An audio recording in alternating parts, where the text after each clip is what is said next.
Welcome, Flyers Nitty Gritty fans. I am here to introduce a brand new show, something I'm very excited about. This segment will be called Always Level Up.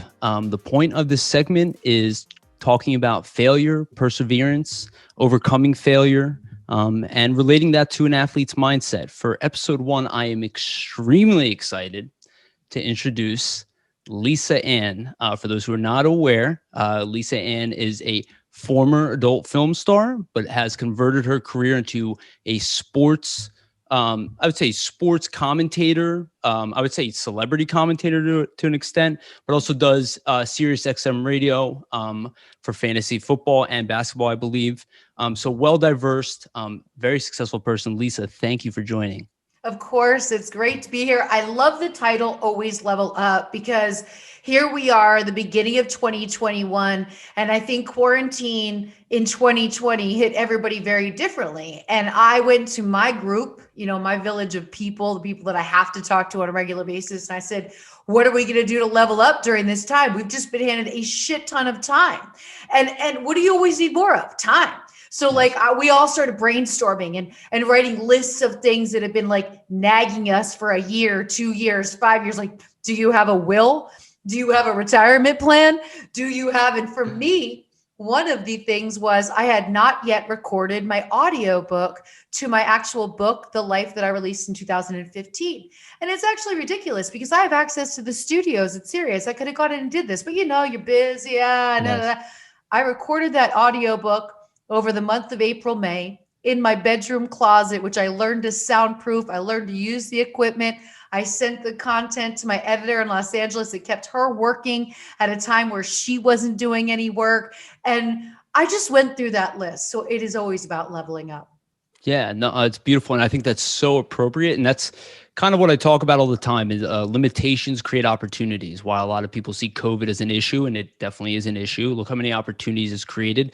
Look, I'm sure you've evolved your career through this. Those who have adapted will move forward. Those who don't will be left behind. And you see that in almost everything. So I think that is very, very pressing to that point. So I want to go through you a little bit, and then I want to, we'll go through all the other topics that I have in hand. But I do want to talk about your background a little bit. I think one thing that I found interesting is I believe you're from the Philly area at some point. Yes, I was born and raised in this small town of Easton, Pennsylvania, which is, right outside Allentown, Bethlehem, then Easton, below the Pocono Mountains. Small town, big enough to get where I needed to go because Philadelphia was only an hour away. New York City on the bus was an hour and 10 minutes away. And I loved winter sports. I'm a big skier still to this day. So being that close to the mountains and being able to go up to Camelback or Shawnee, all the places where we used to ski when I was young was just awesome. So come from a small town, grew up in a very simple lower to lower middle class family. Parents were divorced when I was super young, when I was a baby. So it was kind of, and it wasn't an easy time to grow up in a divorced household. In the 70s, that really wasn't normal yet. And when you were the one in your classroom of 30 to 60 students, and you're the only that has divorced parents, you start to feel judgment towards you. You start to feel that you're different than everybody else. And I think that little thread has been woven into my thought fiber and allowed me to continue sewing and stitching and want to be different, right? Because I realized, all right, I already know what this feels like. I already know what it's like to have people kind of talking shit behind my back. Kind of my parents are living in chaos and they can't stop, fighting on the little times that they have to interact. And I think that really established me as a young woman, just saying, okay, I can clearly go against the grain. And with every step I took, I did that. So would you say you saw early signs of success by going against the grain? Because I would say I have kind of a similar mindset as well. I saw more that you have more success when you have your own thoughts and when you have less people in the yes man kind of situation, less people telling you what to do. And when you're faced with negativity and you really learn how to process it, well, then you automatically know how you're going to handle failure. You already know how you're going to handle people being different or off-putting to you, and you get accustomed to it. And when you're trying things in life, you have to fail at so many things and continue to keep going. And it kind of the fun is the failing. The business owner lost his business, then he opens another one. Like, these are things that happen, and you wouldn't fail if you didn't try. So I think that forced negativity towards me, and being in a situation in an era. I mean, by the 90s, it's very normal to grow up in a divorced household. Sure. But in the 70s, we lived in my grandparents' basement for the first almost 10 years of my life, because nobody was going to give a woman a mortgage on her own in a divorced situation where her money was coming from child support. If my dad left his job, she wasn't getting anything, and she couldn't get an apartment. A single woman in the 70s with children could not get credit.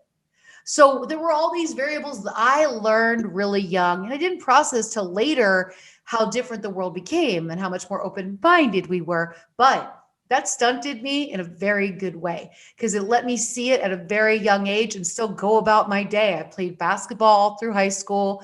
I was on the ski club all through high school. I did me, you know what I mean? And those who understood me, and it was a very small group.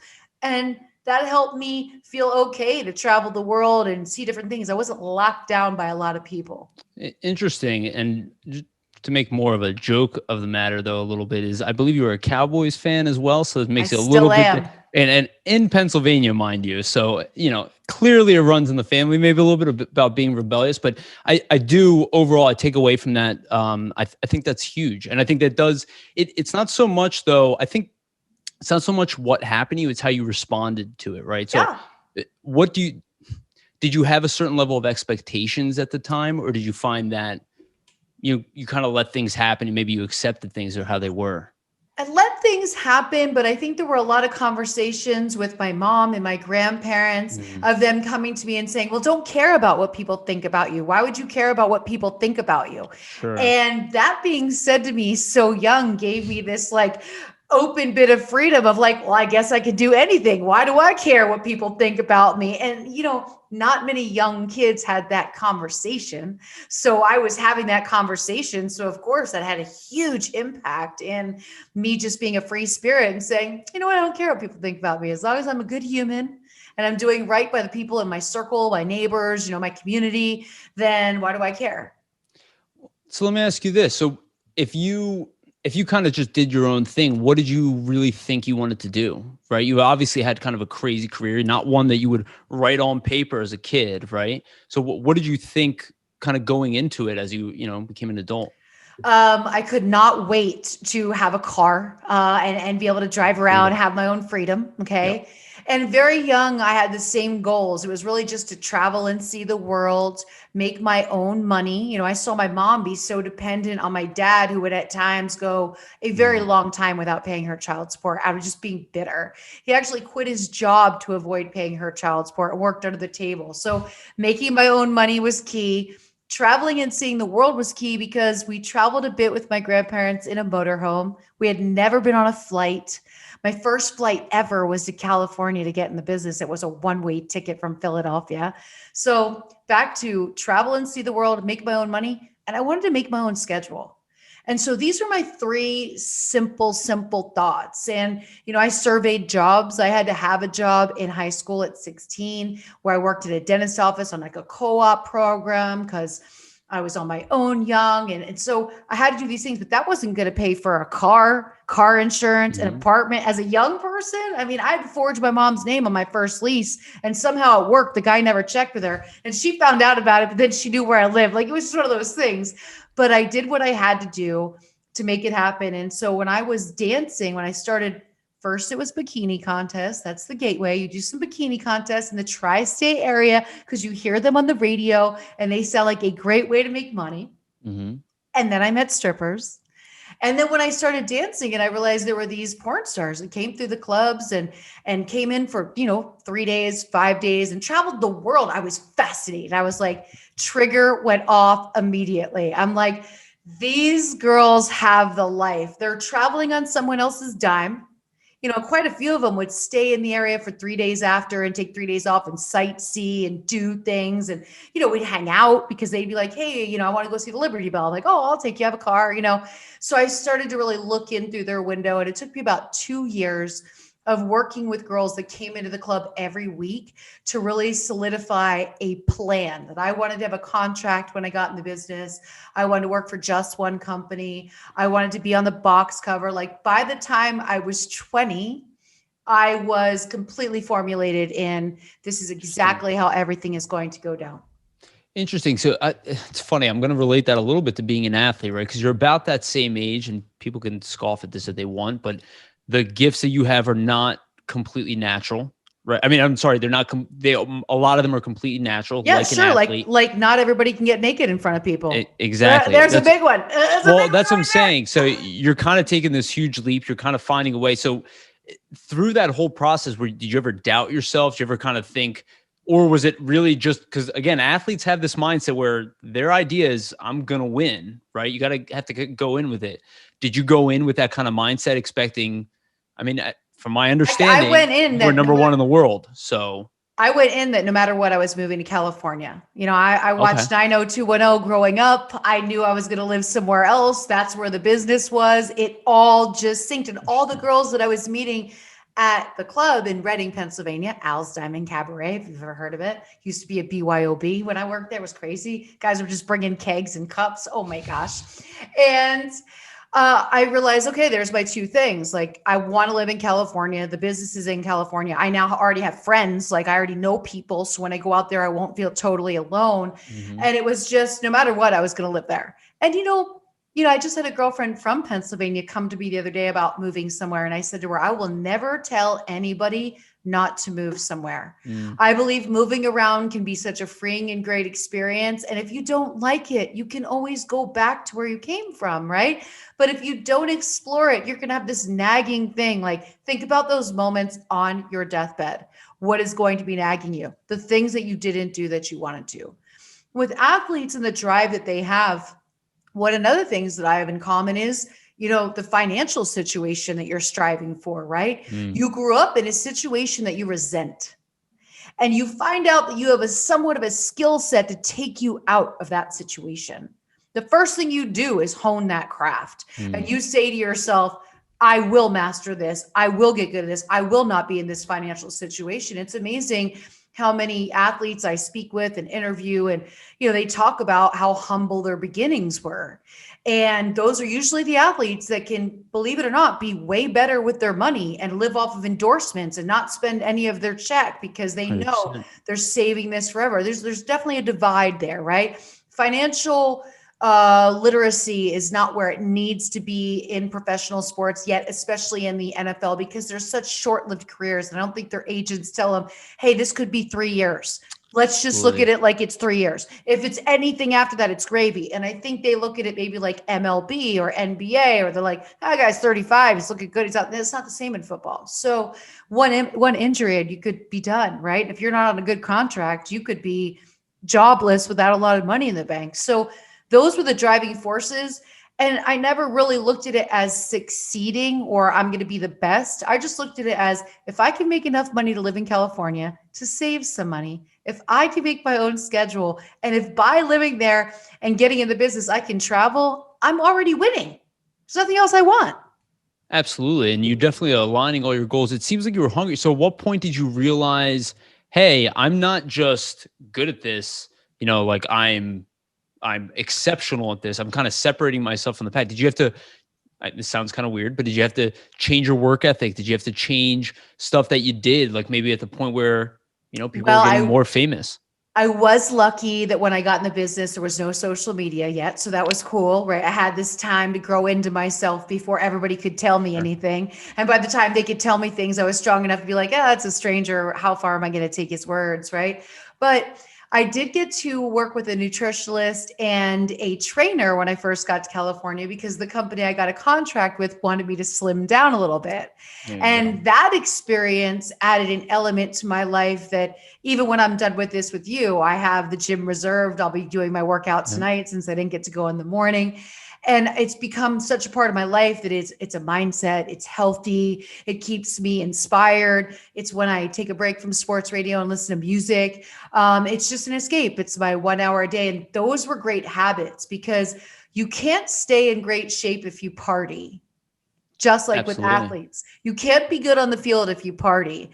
And so I never drank on the road, even though I was working in bars and always in clubs and everybody was asking me to drink. I just knew that it's not the calories I'm looking at, it's that I'm working.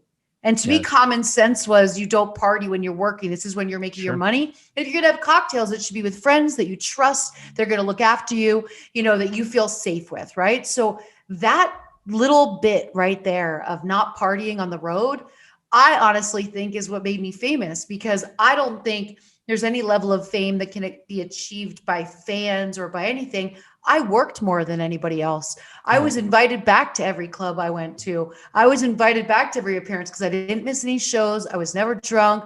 I was coherent and willing to speak with everyone. And so I think my popularity just went from consistency. And I was always very consistent with my look. My hair has always been this color. Like, I can't go blonde. I've been asked to go blonde for things like, nah, it's not consistent. I don't want to show up at an event and be blonde and all my photos are brunette. Like I knew my body had to stay in a very similar range, just like athletes do. I knew my level of fitness had to stay in that same similar range. Your recovery, not enough people talk about recovery. When you're drinking and partying, you don't sleep well. So all of these things played. And I think having that trainer and nutritionist in my life triggered a hobby that I found very healthy. And it also introduced me to a lot of other like-minded people outside of the industry. And a key to me was not making too close of friends in the industry with where I worked. I saw a lot in the strip clubs. I saw a lot of destruction, a lot of addiction. And I just thought I'm probably better off making friends that have other jobs that they could share their insights with me. Interesting. And I met a guy in the business who lectured me when he first met me. And the first thing he said was, you need to live like an hour outside of LA. You need to not have any friends in the business. You need to live a totally separate life and just make sure you keep balance. And that advice really stayed with me. I was just thinking about that today. And I actually, everything you said is stuff that I say on my hockey podcast all the time, which is why I'm like laughing because I talk about consistency is key. I talk about how people are what they do consistently. So if you're surrounding yourself by people, even if you're not a bad person, their habits will come on to you. It's why a locker room is such a sacred type of place for athletes, right? It's why it's supposed to be so sacred. But I love what you said. Like you really did. I do the same thing. I have a gym in my house in the basement. It's here for a reason. No coronavirus. Nothing's going to stop me from being in shape. I eat well every day. Everything. My whole life kind of revolves around that routine of improvement, self-improvement. Yes. And taking care of yourself, self-care. Absolutely. And it improves me in every aspect. And I would say every single reason that I found a reason to do something like that has either been predicated by something bad or failure. So it's always like something that will kind of drive and motivate you. And I feel like you definitely have that. And it seems to me like your personality is one to kind of take that, use it as fuel, and kind of leverage it for, quite frankly, this, I don't want to say idealistic view, but you have a view in your head of what you're looking for. You're a type A personality, right? So you're targeting what you want. Athletes do the same thing, right? That's why the plan comes into place. Yeah. So do you think because of all that planning and all that stuff, do you think that allowed you to get to where you are today? 100%. 100%. It allowed me to live the life that I'm living right now. And it also created future building habits. Once you said, like you said, you do things routine becomes this habit, your lifestyle becomes this habit. It's no longer an even thinking process. So you're not using any blood sugar. So now you have more energy to do more productive things in a more positive way. So I do think that this has all just been that perfect buildup. And I pictured it, there've been some detours, right? I got married in my 20s. I had a nasty court battle in 2015 that lasted a year that was all consuming. Like, you have these detours, and then Always. you go through that. And each time you go through one and you get over the hump of however it's affected you, it's hard to not be depressed over things. It's hard to not be, a little lethargic over things. But once you get it, you're going to get there. I always say to myself, this too shall pass. Like, if you want to sit on the couch all day today because you're feeling crappy, just do it, because this too shall pass. And when it does, you feel even better than the last mountain you climbed, because now you're back at the top looking down, and you're able to say, okay, on to the next thing. And you also have to prepare yourself for more failure and bad situations in life, because they're going to come at you. And if you continue to let them weigh you down as you get older, it becomes harder. Like, I've watched some of my friends in the past 30 years really take that. They started to become pessimistic. They started to become negative, all the way down to taking care of their health and, oh, I'll never be in good shape. And then they start taking medications, and they're just dismal. And I'm like, you've produced this, like, you've manifested this, you've allowed this. And I'm always trying to tell them, like, you can, I always recommend different documentaries or books for them to read. Because I'm like, if you start every sentence in a negative tone, or if you start everything with, no, that'll never happen for me, or, oh, it'll never be like that, then that's what you're putting out there. Mm-hmm. And so it won't be. Athletes don't do that. They don't walk out in the field and say, right, we're going to lose today. No. Both teams walk out and say, we are here to win. We are getting back on this plane as winners. Like, that is part of the mindset. Last weekend, when I watched Aaron Rodgers walk on the field, there was something so distinct about his mindset. And I said, Aaron Rodgers is here to win, no matter what. Like, it was just, he carved it up.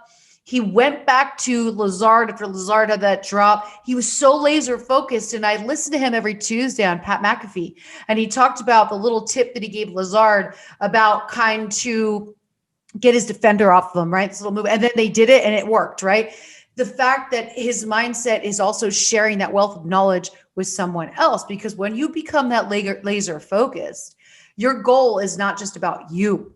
It's about everyone around you. How do I make everyone around me better? And you start to really open up that scope of your power. And you can't have that power if you're negative. Oh, that's actually really interesting. And that's a big leadership element that you're talking about there. And I know exactly what you're talking about. You kind of want to pull people with you. Do you find that you're in that position at this point in your career where you kind of have to step up? I'm sure you're probably a veteran in your industry. And I would say even just the adult film industry, I'd say just being a celebrity in general, just being in the public eye. In a sense, but more my team, the people that I work with, whether it be a photographer, an editor, a social media team that I work with, whoever I'm working with, I am always trying to trailblaze for, right? And introduce them to new connections. I have a team that I work through in Canada that I work with Bovada. I do a lot of sports betting picks and a lot of promotions for Bovada as a brand ambassador. And these two are just like the greatest people I've ever been able to work with. So whenever I get a new contact that I think is fabulous, that I've kind of vetted, the first thing I do is build that relationship, hoping that my success can run off a bit, right? And I also like to introduce people that I believe in both parties. I don't like to introduce a stranger who may be not responsible to my good contacts, because then I'm kind of wasting their time. Mm-hmm. So I like making everyone around me better and then kind of bringing them together to collab. And it's very powerful. It's like building team chemistry in a lot of ways, right? It's interesting. The one thing I think about, though, with leadership in that sense, this is the one thing, scenario I talk about on my podcast a lot. You mentioned people's age. You talk about 20-year-olds, 18-year-olds. A lot of them are kids. I look young, but I'm 33 years old. There are a lot of people who don't. I didn't know how to handle anything at 8, even 25, 26, whatever. Just go down the line. You're in the public eye. You're being watched. I like to say, a lot of people have client work. I go, well, okay, well, how would you feel if your clients were watching you as you were working every day? Right. It's kind of what it's like to be an athlete, a performer, entertainer, whatever. How do you deal with that? How do you cope with that? And do you think that that's relatable to an athlete kind of in a stadium, being watched by 20, 30, 50, maybe even 100,000 people? Do you find any relation there? It is and it isn't. I find it's harder when I'm out doing normal things. I don't like being stared at dinner. So I always sit with my back to everybody. I've really enjoyed mask life because I can walk around and nobody recognizes me. Yeah. And so like I will wear a mask forever. And so there's that. Also, I've kind of enjoyed people being a bit afraid of close contact because less people walk up to me and ask me for photos. I mean, people will just touch me. They'll just grab my arm as I'm walking by and be like, hey, Lisa. And to me, it's like, no, there's no contact sport. You don't touch a stranger. Like, who does that, right? So my watching is normally just me trying to be out and about. It can be tough. Being at games used to be so fun for me. And then kids would find my seat. They'd put it online. Next thing you know, I go to the bathroom. There's like 200 people waiting to get photos of me. So it's the suffocation that you feel in the external life you're trying to live. And athletes feel that same thing. Absolutely. They have to go and they have to have security with them. And they know if they don't, they could get into a situation. Somebody could try to sue them and everybody wants a photo. And if you say no, then they cuss back, you suck anyway. And then they say nasty things on social media. So there's that. That's a really heavy burden. And when I talk to young people, I do still keep in touch with some of the younger girls in the business or other people in other walks of this earth. And I can see them maybe getting into it on social media, or I can see it's been hot. I won't interact publicly. I'll either DM or I'll text and be like, what? Now's the time to step away. Like just step away, let it simmer down. You're becoming emotional, which I understand. This has to be harder for somebody who's 21 than it was for me because it was my 30s at this Twitter thing. I mean, first it was MySpace, and then it was Twitter, but it's like MySpace was still a lot more nice than Twitter. The people weren't as mean. We were just so happy to be able to chat with strangers, right? It was just great. You might be too young for MySpace, but no, I was on it. I was definitely on it. The exterior pressure and like, players make mistakes. They go onto social media when they shouldn't. It's not their fault. They're just trying to be someone their age. And Dwayne Haskins, we spoke of it earlier, but Dwayne Haskins got into a situation that's a very normal scenario for a player of his age. But during COVID, it's no. And it was reckless, but he's still a young man, right? He's still now.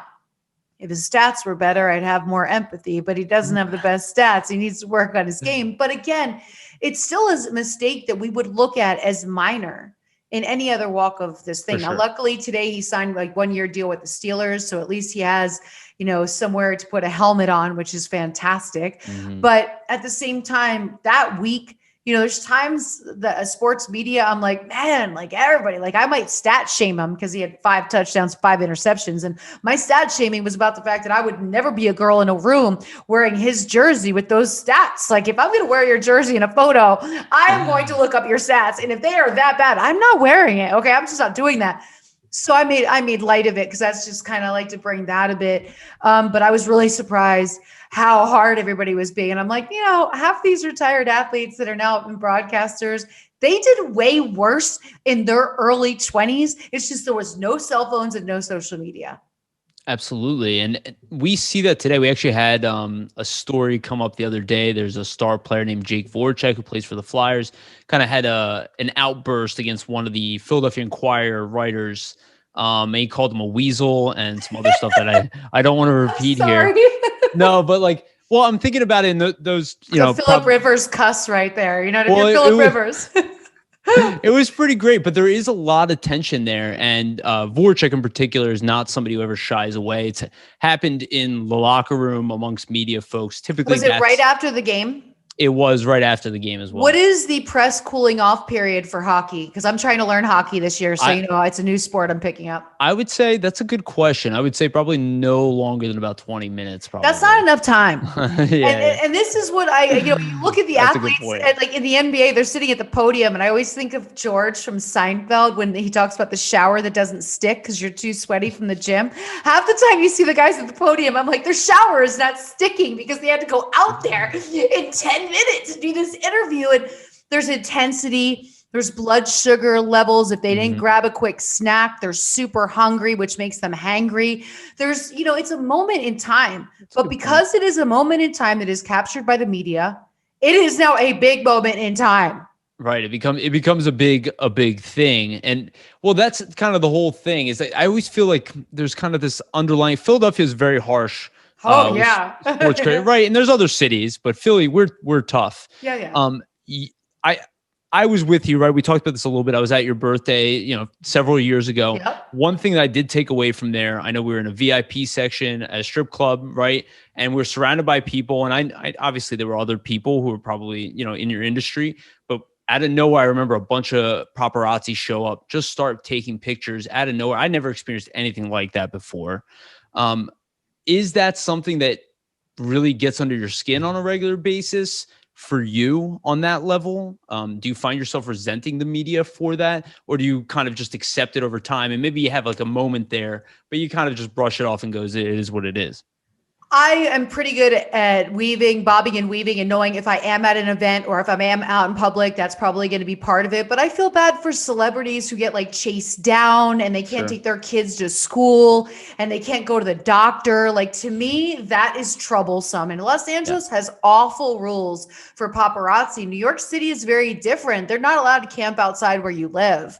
It's very different here. So, it's one of those things that you process. And I say to myself, like, I usually will say to a PR person that I'm with, like, I would prefer to do all my photos within the first hour and a half, 2 hours that I'm here, and then no photos after I have a cocktail. That's kind of my rule because, you're not fixing yourself up as much. You're relaxed, you're with your friends. And I just feel like I just want to get it done and over with. It's not something I want happening all night long. Athletes get creeper shots taken of them. And I had a guy a couple of years ago come into a club with these 8x10 creeper shots. And I was like, hands me this envelope. And he's like, hey, will you sign these photos? And I'm like, yeah, sure. What are they? This guy traveled for like 3 months. Pretty much every airport I went to, he's obsessed with celebrities at airports. And he caught me every time I landed and every time I was taking it. And I stayed, by the way, the guy never got the photos back because I said to him, what, my friends will never believe this. So I'm keeping all these photos. I'm also going to put you on some sort of list where potentially I get a restraining order. And I'm like, couldn't you have found something better? But they were just like, and because of that guy, I never flew in flip-flops again.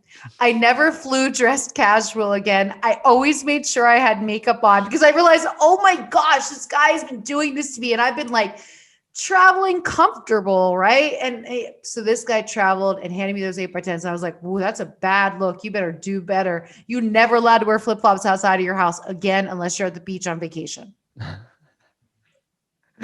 That is a very creepy situation. See, that's the lucky thing, I guess, for men athletes is they're not as afraid. Yeah. Yes. Yeah. They're not as afraid. You don't have that element. So for you in particular, do you find that to be an issue on a regular basis at this point, or you find that you kind of handle it well, or that you have the right accommodations to kind of deal with it? I'm kind of living in the joy of quarantine and everything being closed. So it hasn't had to be a thought at all. I had a moment. I flew to Istanbul, Turkey for 10 days in December to work on this project that you've seen me slowly releasing. And when I was at the international terminal, the lounge wasn't open. Nothing was really open. I was like, oh my gosh, this is awful. I love the international lounges, right? I think I'm going to the lounge. No, it's closed. And when I got there, I felt this really weird energy. It was really quiet. And the TSA guys, right away, I knew like these guys all know who I am. So I go to get in line and there's a woman and I'm going to go to her. But before I can go to her, this guy opens up a booth. He's like, come over here. I knew what he wanted to do. He wanted to look at my passport, confirm it was me, and then proceed to tell everyone else it was me. I not only got harassed that whole hour and a half wait, but one of the guys actually started to follow me into the woman's room to ask me for a photo. I then had to go and find a female TSA agent. I had to ask her, can you stand outside of the bathroom while I go? And I told her what happened. And she goes, here's the thing. There's no international flights to Italy or France or anywhere beautiful. So a beautiful woman comes in here and she's completely sexually harassed the entire time by the staff. Like even the cop was super creepy with me that I was going to walk up to, who was like giving me googly eyes. These guys took creeper photos of me. And the worst part was no one was supposed to know I was taking this trip. So finally I went to the manager and I said, yo, what's the deal? And they're like, oh, but they just all want a photo. I go, first and foremost, let's talk about a couple things. One, these guys are working. When you're at work protecting my country as the TSA, is this what you're doing? Because this isn't a nightclub. This isn't a meet and greet. We're not at a strip club. Is this what you do? And he's like, well, it's not really that big of a deal. I go, it actually is. And the fact that you're the manager and you don't see that it's not playtime. I'm a person taking a flight and I should feel safe here. And I actually feel less safe inside. So I ended up spending 45 minutes outside across the street, sitting by the parking because no one was bothering me there. And then I went through security again right before my flight took off, but it was that uncomfortable. So that really reminded me how heavenly this whole COVID experience has been for me. And I'm sure it's awful to say, but every celebrity feels the same way because everybody I talk to has said the same thing. I finally have space. It's interesting because it's almost like you lose the human element, like, yeah, you're a beautiful woman. I totally understand it, but I feel like the celebrityism, I feel like you get it so often that it's like, it's so overwhelming. Like yes, I'm sure it happens to women. It happens to beautiful women all the time, right? But for you, it's so consistent. That's what I think about with the athletes and the media. It's every day, right? It's every day. Game, every day. How do you build up the tolerance for that? If I am going out in a normal situation, I'll always take security with me and have somebody watching my back. That's usually my best bet. I normally don't even travel alone. I'll travel with a companion, a security guy, something. So I have 4 eyes instead of 2. And there's really, you have to be ready for it when you go out. You have to find a way to deflect everything you're doing. Because if you're at a restaurant and somebody comes up and asks for a photo and you say yes, everyone else is going to stand up and ask for one too. So you have to say no, and you have to find a way to be like, you know what? I'm, not working right now. I'm having dinner with my friends. You're like, this isn't really what I want to be doing right now. You know what I mean? Like, well, you can't just do what? Like, well, no, I just can't. So it becomes this constant negotiation. I've found that it's brought me a lot closer with my friends. Because when we do want to do things, we'll rent an Airbnb in Tahoe, or we'll be at a friend's house in Orange County in California, or I'll have friends to my place in the city, and we'll just hang out with each other, and I'll cook or they'll cook. But I found that it's made me have better quality time with my people, and it helps me avoid the chaos. Yeah, and that makes a lot of sense. And I think that balance with people who are authentic in your life and maybe don't need anything from you or want anything from you is probably really what you use to kind of counterbalance that, which, I can understand. Maybe people don't need stuff from me to the same degree, but I can empathize. So I think this does kind of lean into something we mentioned before the show, and I got to bring it up because I think Flyers fans will probably ask about it. But obviously you had an experience with Michael Delzato, former Philadelphia Flyer here at the time. We don't need to dig too deep into it. But one of those situations came up. I remember it was kind of everywhere. Was that a weird situation for you to deal with Michael Delzato in that capacity, or is that something that happens to you often? It was weird because I consistently told him to stop reaching out to me. And, it starts where maybe it's DM on one platform, but let's face it, there's multiple platforms now. There's Instagram, Twitter, there's Facebook, so much, right? And then, these guys, athletes especially, have a very easy time getting your phone number. So at that time, when this happened, I wasn't yet as keen on blocking. I don't know when Apple added the blocking feature, but I don't know if it was then or not blocking. And he continued, and he would be like, in a city, he'd be like, hey, it's 2:00 in the morning. He's like, hey, I'm in Toronto, and I wonder if you know any girls here. He was always asking me to send girls to him, like I'm a madam or something. And when I wake up in the morning, nothing brings me to instant rage than some dude asking me a stupid question in the middle of the night. Because everyone knows since I got off the road, I am in bed at 10 o'clock. My phone is now on silent because I just realized I can't prevent it. But when I do look and then I process it, so now I don't even look at my phone. Okay. I use something else to read the news, another phone that no one, including me, uses the number ever. And he continued. And so I warned him a couple of times, and I had this whole, like, it's very similar to the Jared Porter situation this week for my lovely New York Mets.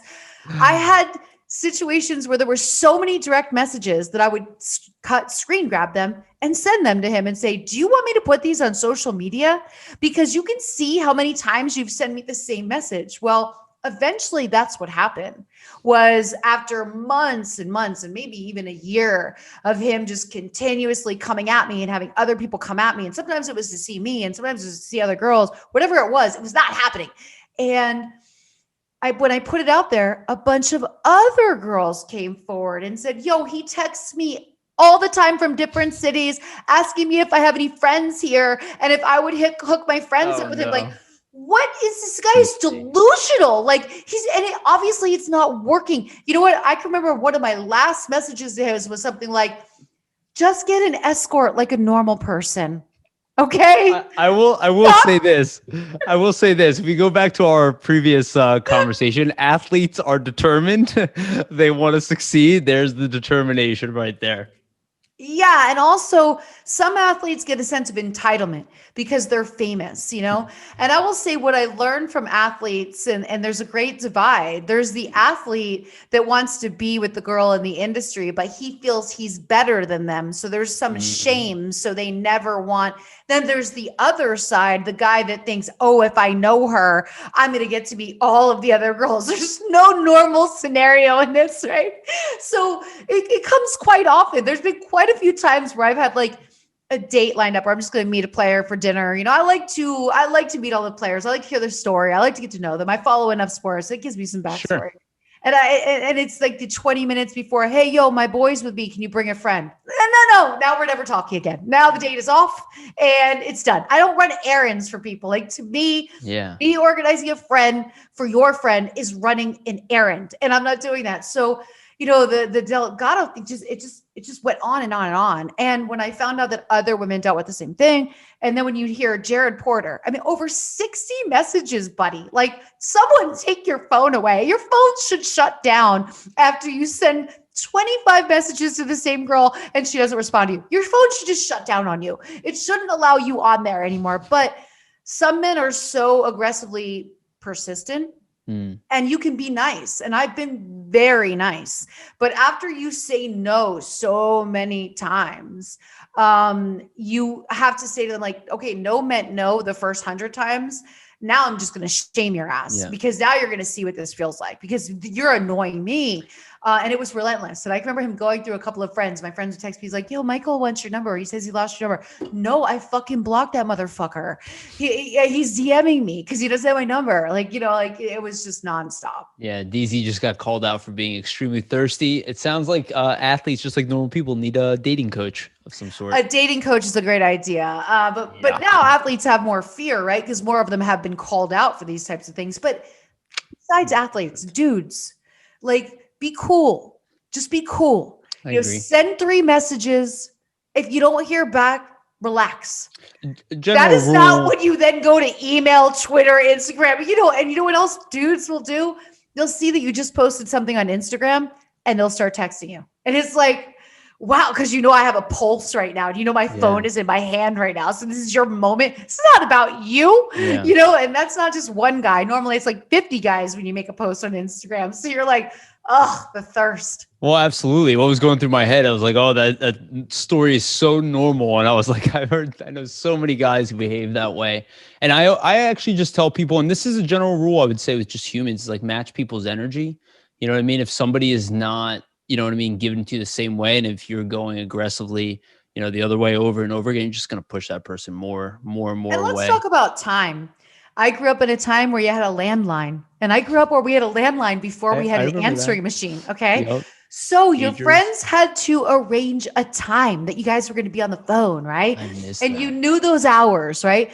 Right now, people assume that because we have our phones in our hands at all time, that you are accessible to them. Mm-hmm. And to me, that's a big respect thing. Like, I have these really weird rules. Like, if I text somebody and they don't text me back for 8 hours, and it's somebody that like, I know has a problem with time, then I wait 8 hours to text them back. I just think that's the way to go. So, and this isn't my personal life, and this is not my friends, but like if I'm talking to a guy and he kind of lags like that, now I know he's not flying across the country. And he's just dilly-dallying, like, yeah. And if we were in the middle of a conversation and you stop that conversation, then I don't hear from you for 3 hours. We were like in the middle of a conversation. Then I set the timer with Siri.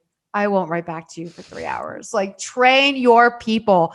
But that accessibility, during the weekdays, my friends know I'm working from 6 a.m. to 6 p.m. So I might be able to respond to some texts, but we kind of keep it to evenings and weekends, and we FaceTime and we have thoughtful conversation where we know we're not interrupting each other. Because, if you're working hard and you have a free moment, maybe you want to get a cup of coffee or maybe you want to have lunch. So we try to be respectful and mindful of each other's time. My friends that have kids, I know their kids' schedule, so I don't bother them when I know they're spending time with their kids. Like, being mindful is so important. And I think when the thirst hits, these dudes just want their thirst quenched. They don't care. They're just throwing it out there.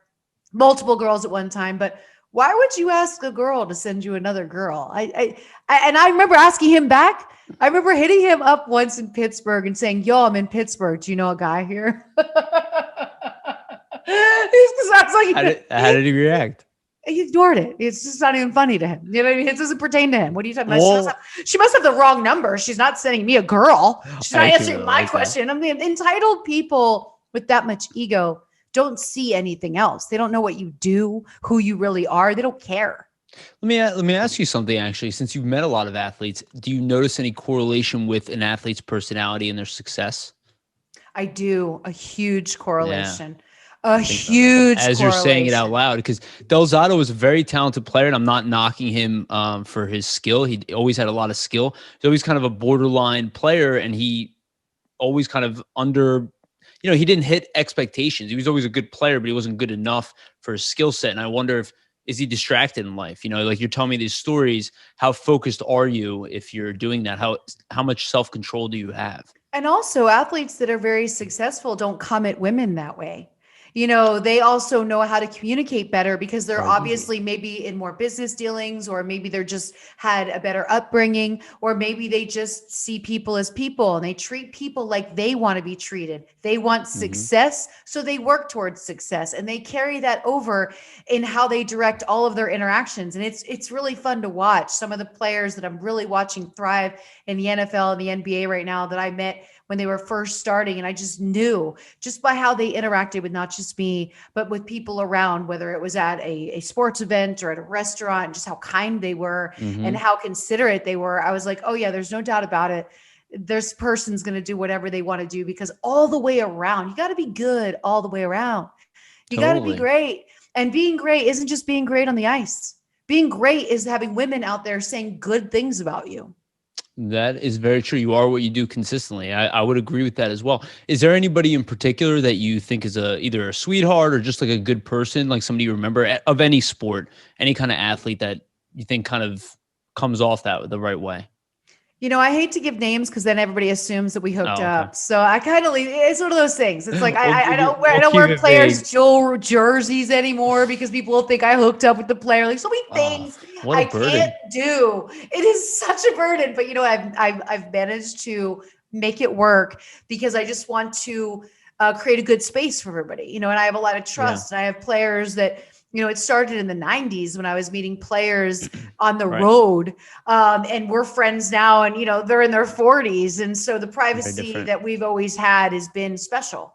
Okay. And so I think that's really, but it's so true. The players that I've seen now, there's two players that I talk to regularly that you can trust that I've never even met in person, but they have a podcast on SiriusXM, and it's Lance McCullers Jr. and Carlos Carrera. Okay. And they do a UFC podcast, and it's so good. It's called The Walkout. And when you hear them talking UFC, you can't even believe their day job is Major League Baseball. Like, you can't even believe it. And I find both of them exceptional. And I asked them to be a guest on my podcast in November, and they were fantastic. And then this week, we got Conor McGregor fighting. So I thought I should reach out and see if the guys want to come on my radio show on Monday night. Perfect. And they were not only through the day, group text, you got the producer. We're very excited. Just want to confirm, like just thorough, considerate, mindful human beings. And they've been best friends since they met when they were 19 years old. And they were so excited to get drafted by the same team. And when Carlos is out playing shortstop and Lance is listening to a UFC match, he's giving him thumbs up or thumbs down on the field to let him know how it's going. Like their whole thing is great. So I see these two. They're going to be successful no matter what they do because they have just so much passion and kindness for life. Yeah, no, that's great. And that's why I think about that, because I think about, kind of what happens to a person's mindset, right? You go through these times. A lot of these guys are right in their 20s. They get that big ego boost, right? You're successful if you win a championship, you make a bunch of money. But then the humble part comes up, right? And I want to dig into the next section of our show, but the humble part comes in, right? And then the transition starts to either the end of your career or just an being injury, a human. An injury that you're going to be sidelined. Like I will tell you this right now, nothing is sadder to me than watching a player being taken away on the cart. And if I ever got like a role in a movie and I needed to cry, all I would need to do is have them play me a montage because here's what I think about. I think about how many months they think they're going to be missing from doing what they love. If it was like this year, Dak Prescott, he doesn't have a contract. Like he's got no guarantees. He's just got the franchise tag. In my mind, as they're pulling him out of the cart, I'm just sobbing. I'm like, there's so many thoughts on his mind. Is his life going to be the same? Or his friends going to still be there for him? What is he going to do? Who's going to take care of him? Like, it's just sad on top of sad on top of sad because in one instance, they watch their whole life change. And that can be the most humbling experience. Yeah, no, totally. And that's where I think a lot of characters made. And you see a lot of that. You see a lot of that, especially at the end and at those times. So actually, I think there's a perfect segment into the next question I have here is, so you've transformed your life in a lot of ways, your career. I mean, you did it at a point where, people have a difficult time transitioning to a new role at their company or going to find a new job or quitting the job they don't like. You took something where is very, very unconventional, right? And you did another move to make another unconventional move. Something that obviously you probably experienced doubt and probably some, I would imagine a lot of positive, but maybe a lot of negative feedback or concerns people would raise. How did you get into that? How did you transition from the adult film industry on top as well? Because you weren't just in there, you were extremely successful. I was still in the business in 2013 when I started my radio show. So exactly, this came about because I was doing a show on Playboy Radio that was then like Spice Radio. It was like adult talk radio. Okay. And I did a Monday night show called Stripper Town. And it was amazing because all people did was call in and tell us horrific things that happened to them at strip clubs. And it was so funny. And then I would tell my road stories, and then I would have other girls that were feature dancing and I would help them promote their upcoming road stories. But it was on a Monday night, just like my spot is right now, 10 to midnight. That was my space. That's been my space with Sirius. And of course, during football season, my real fans, people that met me on the road, that knew that I was watching the games while I was on stage, that knew I was a basketball head and I didn't miss a play. Like I didn't take my eyes off the TVs while I was dancing until it was a commercial. Then I was like, okay, I'm right here with you. And if there was a game on and it was a big game and it was showtime, I would tell the manager, like, I can't go up. This game's in OT. Like these people are watching this game. We got to wait. This is important. We made it this far. Like I was always that girl. So my fans would call into the show and tell me the updates on the Monday night game. And my producer would get so annoyed because this wasn't the topic. This wasn't a sports show. This wasn't happening. So here I am, my one legit job. I'm getting written up. It's about the third time. A couple things happened at the station. There was a little bit of drama. There were some things that went wrong. I kind of fought to stay. And then at the end of it all, my then boss comes to me and says, hey, listen, this isn't going to work out, but my friend Matt Deutsch in New York had a fantasy football show with some Playboy Playmates. And that show just broke up. And I do think that he's looking for someone else in the sports space, from this genre. And I was like, really? So I take the number. I go to New York. I meet with him. He's an amazing person. has definitely made me better in every aspect of my life. You know, they put me through some training. I still take updated classes. He reminds me to listen to my shows. He's just very good. He's good. He's a good person. He's a good parent. He's a good leader. Yeah. And as soon as I met with him, he said, do you know fantasy sports? And I said, actually, I don't, but I follow basketball and football, and I'm sure I could learn fantasy. And this was at the beginning of the summer of 2013. So I just reached out to all my friends that played fantasy football. And I'm like, yo, can you teach me how to draft? Like, you know, what do I need to know? I started listening to the channel. I knew enough about the players that it was easy to really put the 2 and 2 together. And then September 9th, 2013, I did my first show and signed my first 1-year contract with SiriusXM. It's been so incredible because I will say everyone within the channel, because I have such a good boss and a great leader, everyone took me in with no judgment. No one looked cross-eyed at me. Everyone gave me passwords to their website so I could look up more information and learn how to do different things. And I just started to study radio. And I'll tell you, for years now, I listen to 8 to 10 hours of sports radio a day. I have shows that I absolutely love, but it makes you better. Yep. It makes you so much, and it also lets you know what things make you cringe. So you never do them. You know what I'm talking about. You hear somebody like typing on air while their guest is talking. That lets me know you're not listening to your guest. Why are you not listening to your guest? You could have a follow-up question that he already answered, and you're not going to know it because you were typing. Like phone notifications. I will text friends of mine while they're doing a show and saying, turn off your notifications to your phone. Every time I hear it, I walk across the room to check my phone, you know? So I, you know, all these little things, you get better. And I knew this was an opportunity. But when I went back to my best friend, she said something brilliant to me. And she said, okay, you have a year. You could be a flash in a pan, or you could be so good they can't fire you. Oh, yeah. What are you going to do?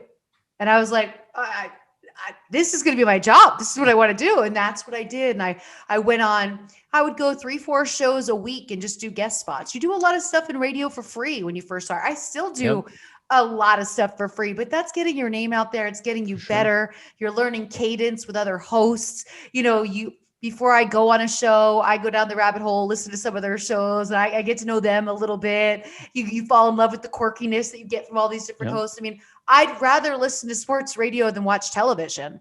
100%. Unless there's games on, I'm not watching TV. Same. So, you know, it really blossomed and I made great connections. I will tell you, the people that doubted me the most is my family. And it was 2015, August was the last time I went home to see my family. And I had just finished my book and I gave it over to be in the publishing process, which takes 3 months. So I was excited. Oh, by the way, let me add in one thing. I was living in LA full time, but I wanted to do so well at this job that as soon as I met my boss, I got a studio right in Times Square, 1 block from SiriusXM, so I could be accessible and be there. And I went back and forth for about 3 years. And it was great because I got to meet my bosses. I got to go in and do shows with people in person. I got to have that interaction. I could have bought a Comrex like I did later and do my shows from home forever and never meet anybody. But how was I going to get really in with everybody without having this? And I wanted them to believe in me, to know that I could be on time, to see me with their own eyes and to know that, you know, I'm a good person and that I'm not, you know, out partying or doing crazy things. So same mentality you had the first time. Yeah, of course. I always want to, you know, I'm always proving myself, but I understand because I'm up against it a bit. I'm up against people who probably have an opinion. And how can they not? What we see on TMZ is not the best girls in the business. It's the girl drunk on the street in Vegas, passed out. Like what they see is suicide, overdose, death. You don't read success stories from my world. And when they're out there, nobody wants to tell them because there's no good in that, because there's no shame. So there's that. So in August 2015, I take the bus. I would always take the bus from Port Authority, which is just death-defying, right? Port Authority is just disgusting. But I love taking the bus from here to Easton because it's that pretty ride through New Jersey. I don't have to think. I don't have to drive. I can listen to an audiobook, whatever, right? It's relaxing. It's an hour and 10 minutes. It takes me 5 minutes from my parents' house. And I was so excited to tell my parents I wrote a book. So I tell my mother first. I tell my father second. My mother is appalled because she's worried about what the book may say. My dad goes right over his head, doesn't speak of it again. Then I decide, while I'm here this weekend, let me ask them, have you guys listened to any of my shows on SiriusXM? I've sent them every email when there was a free link to listen. Mm-hmm. I've let them know my mom got a new car. She had Sirius in the car. I told her when it's on. Like, this is not rocket science. And that was when I realized that there was nothing I could ever do that would pull my past away from what my parents saw of me.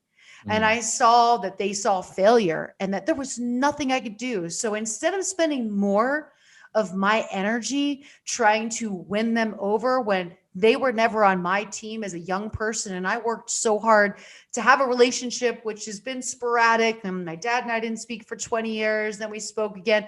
And I just realized, like, to them, I don't live in Easton, Pennsylvania. I'm out of sight, out of mind. They're over it. And that was it. And I knew that day when my mom took me to the bus stop for the last time, which I had to cut the visit short because she was so upset over the book. And she was just so beside herself with me just doing something else. And I remember looking at her saying, yeah, this is going to be the last time I ever see her or speak to her. I just know it. And after trying to communicate for a period of time, I went through it. I got past it. And I'm a better person for it because now I take my energy and I share it with those who get me. And I can't force my parents to have more of they're just in a small town mind, right? They're just so just distraught. I mean, I couldn't go to funerals. My grandfather passed away. My mom lied to me about when he passed away. So I couldn't go back to the funeral because my brother doesn't want me around. Like, there's all these like, well, you can visit, but not on holidays because your brother doesn't want you around because he's so disappointed in you. There was always just this. This was my life. And when I let all of that go, those relationships were failures and they were holding me down. My life turned around in so many fantastic ways because I jumped off the emotional roller coaster. I would go back on the bus with this heart filled with, this is going to be a great visit. And I would normally come back crying. So with that, I realized once I got off that roller coaster, I was able to build myself up and to give that energy and that love to people who are willing to receive it. But the disappointment that they had 2 years to listen to one of my shows and they didn't do it, I was like, you know what? You guys suck. I didn't say that to them, of course, but I was jolted by that level of like, strangers are giving me opportunity and teaching me how to be good on radio. And you can't even listen. You're my parents. So I assume that's something you kind of still deal with today when you kind of motivate yourself and do stuff. Is it something that drives you further, or do you think it's something that kind of weighs on you? You know, it weighed on me a bit during coronavirus. I'll tell you, like the first bit of like realizing, also reading my audiobook, because when I wrote my book, I still had a relationship with my parents. Because remember, I told you I had given it to be published. There was no changing it at that point. So my last visit with them was pretty much where the book ended. So I was talking about my relationship with them in a different light. That was sad. And then to know that they didn't try to reach out to me during a pandemic, that was heavy. But these are always going to be things, and I'm not alone. There's many people out there who don't have a great relationship with their family, and it doesn't make them any less of a person or any harder to love, to give, receive love. It doesn't. Not everything works. And so it's just a reminder that not everything works, and you can't have expectations. Listen, I don't have children, but I'm sure if I did and there was a pandemic, I would want to know where they are, right? So there's levels that I have. Obviously, my parents don't see it that way. I've disappointed them by being in the adult business more than I could ever make them proud of me. And with that battle, how can I fight that battle? It's more productive for me to just walk it off. So sure, it's always something you think about. You think about it during holidays, you think about it, but I'm not alone. And when I think about it, I try to reach out to people, whether it's a Facebook Live or something on social media, just reminding. I'm also very aware to not say, enjoy your family on the holidays, because I'm one of those people without a family. So I know how saying something like that could impact somebody who maybe wishes they had a family. So I'm just like, have a good holiday with your loved ones, right? I just keep it general. That's your friends, your loved ones. So you become more empathetic. And I think the more pain you endure, the softer you become, right? I've become more empathetic through this, and I have a different space in my heart. I remember growing up and the conversation would be, oh, well, this person doesn't talk to their parents, they're a horrible person. Now I see that differently, and I don't judge people. If somebody comes to me, I don't have a relationship with my family. Well, do you want to talk about it or not? And does it burden you? And can I help? But I'm not going to judge you. So I think that's important. Well, I think it's a testament to your strength personally, and then stuff I'll relate it to sports, right? But it's really just a human characteristic. It's how you respond to when things go wrong. I think you should give yourself a little bit of credit. I don't think it's actually that normal. I think it's a very normal situation. It's very common, but it's not that normal to turn it into a springboard to success. A lot of times, you can become overburdened. It can weigh you down. It can slow you down. This is something that I've learned over time. Every little failure and every issue used to happen in my life would set me back. Today, it's fuel. It's okay. I'm uncomfortable. What do I do with this? Right? Use this energy on something else. It seems to me like you kind of use that. It's an unfortunate situation, but you're saying so even after the transition out of the adult film industry, you start moving into something that's more conventional, right? Obviously relatable to, let's just be honest, most people watch sports. Why do you think they still had a problem with that element? You think escaping your past is always going to be an issue? Yeah, I think for them, it was really just their level of disappointment, their level of denial, their own level of guilt. I'm sure my parents feel they wish they would have done more to make me feel like I had more options in life rather than getting into the adult business or stripping, right? That's not a parent's first choice. And even though I made it into something great, it's a hard life. And I risked my safety many times. And I was in situations I shouldn't have been in. I think as a parent, you would have to feel some sort of guilt that your child was subjected to those things and was in that level of survival. But, when you say about using it as fuel as well, and when things knock you down, I go real basic. When things knock me down and it is just brutal, like that crying trip home from August 2015, the bus. I cried all the way home. I get to my building. I'm still crying. I'm talking to my doorman. I'm still crying. I cried for so long. But when I wake up in the morning, I say simple things to myself. You woke up this morning. You have 2 arms and 2 legs. Yep. You can move. You can see, you can hear, you can speak. Sometimes we forget that it is really that basic. There's so much to be grateful for without anything great happening around you, just because of you. And so there's something that we all forget. We all want more. No, just stop. Look around. You have more clothes than you need. You have shelter and food. If you really break it down, again, it's empathy. But you realize that there's so many people that have a situation that is real and that your situation is just a situation. Yeah. It's also being aware of the present moment. I believe it's the same reason why we love sports. Even physical activities, you're not thinking of the future. You're not thinking of the past. If you are, you're probably not working hard enough.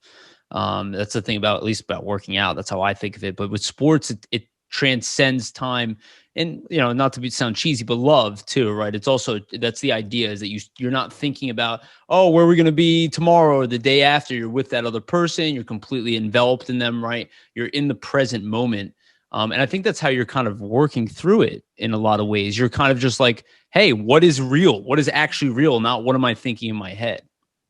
And my first love is basketball, and it started as a young girl because my mom was a basketball mom at Lafayette College.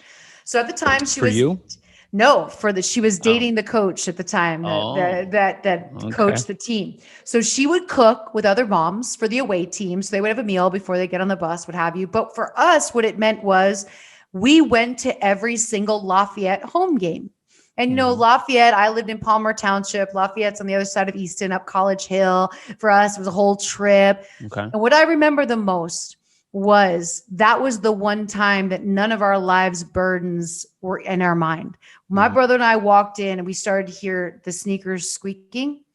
You didn't think about anything going on with your family, school, nothing. You just waited for the outcome of that game and you just watched. And I would look around the arena and feel like everybody felt the same way as me. Like nothing matters. It's like some people feel that way about movies. I really don't. I don't really go to the movie. I get it. I love that people feel that way. But for me, it's sports. And, sometimes a great game ends and you're like, what time is it? What do I need to be doing? Is there an email I need to respond to? Like, wow, it just happened. It just transcends. So that was my escape. And that became embedded in my life really young. And it started to make me follow teams and watch games. And that just gave me something to look forward to. And I still love basketball first. Football's easier to follow because it's a shorter season. Of course, fantasy football is easier to play than fantasy basketball. But basketball's on every single night. So you can watch it every night without thinking. It's not like, oh, I have to wait till Sunday. It's like, no, I can watch it every night. Backdrop, basketball's on, done. So that really, and that gave me motivation. It helped me watch the athletes and how hard they worked. And you learned about injury. You learned about referees. You learned about the fighting over calls. You learned everything from watching these games. And we did that for years of my life.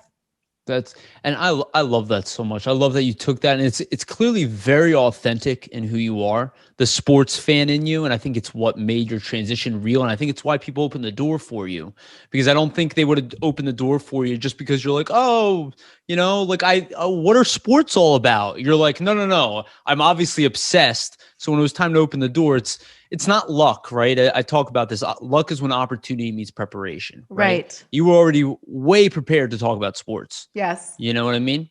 So I did it on the road. I went to all the stadiums I could, all the ballparks I could, all the arenas. And I loved when I would go into the club and I'd be able to talk to the locals of that area. I got to go to a Penguins playoff game and it was awesome. Like I looked at every sports schedule before I would book my tours. And I made sure I got to see that. And also brings you a part of the community, and that was it was a really fun time. The 90s to, let's say, 2010, people got real aggressive with the social media. Then it changed a bit, but it's always been, it just teaches you so much about a city too. I remember going to a Toronto Blue Jays game. My first one, I was like, these are the most mild-mannered fans I've ever seen. So and that's like Canada. Canadians are like that, right? But they even picked up all their trash when they left their seat. And that's like, I know that sounds ridiculous, but Americans don't do that. No. We're like, oh, that's somebody's job. But no matter what, they could not. To them, it was just shameful. You wouldn't leave litter because they don't litter like we do. So you learn about places and you fall in love. And all of that has been navigated for me through sports. That's such a great point. I've never even considered that the crowd alone at a sports game will kind of give you the feeling of a city overall. Like it's obvious, when you say it out loud, I was like, oh yeah, obvious. But I think about like times I was in Montreal, just watching a hockey game there, and you just feel the tone of the city. Even New York specifically, MSG. In particular, if nobody, MSG, oh my God, as a Philly fan, I will say it's tough for me to admit that it's an amazing building, and I love watching hockey there. I imagine basketball the same thing. Yeah, it's amazing. Even when the Knicks suck, it doesn't matter. Everybody's so happy to be there. Yes, I don't know what it is about that building. Is that a building you were accustomed going to, like growing up? We went to the Spectrum more. So I grew up watching the Sixers. Yeah. My first NBA game was in 1983 and the Sixers won it all. And guess what? I was so young that I just thought we were going to have the best team forever. We were going to win every single year. And you just, if it's your first year, you start going, you just assume. And then, it's been a downhill slide since then, right? Even though we got studs in Philly right now. But yeah, sports have been very grounding. And I also read a lot of interviews from athletes. Even when I was younger, I always read the paper on the road, and you learn about like what their diet is and how they're working out and what are they doing. And so that also triggered I love to work out and I love to eat well. Tom Brady's eating avocado ice cream. I might want to try this. Like, it all kind of intertwines. Yeah. You start realizing that model of this whole thing I was taught when I was a kid, and obviously I played sports, but this idea that a jock is stupid, you start realizing is just absolutely not true. And then you realize that you are what you do consistently. So those people who have the same work ethic to get to the NFL, they can put that work ethic and go to get their master's degree as well and probably finish at the top of the class. Sure. No doubt. No doubt at all. I would agree with that. All right. So I have one more question. Where are you going from here sports-wise? I saw you're doing some foundation stuff, Planned Parenthood. I saw you're working with that. So the foundation comes from a job I just did, a big project I was brought into in Istanbul, Turkey, to provide the country with their very, very first ever materials of sexual education. Oh, wow. And, you know, in a predominantly Islamic country, there's no sexual education. And so young people are going to the internet and they're learning all the wrong things. And Of course. they're having, you know, STD problems and teen pregnancy, and or abortion isn't a thing. So there's a lot of suicide and a lot of just really awful stuff. And when I did my research to take this gig and went over there and really felt the energy, I came back here and realized, wow, I was so lucky. I grew up in Easton. We had a Planned Parenthood across the street from my high school. And when I remember a couple of my girlfriends, their sisters got pregnant very young, like 15, 16-year-old got pregnant. I was like, well, that's not my jam, you know? And I remember going over to the Planned Parenthood to just ask questions, and then to get on the pill, and then to get condoms, and then to get exams.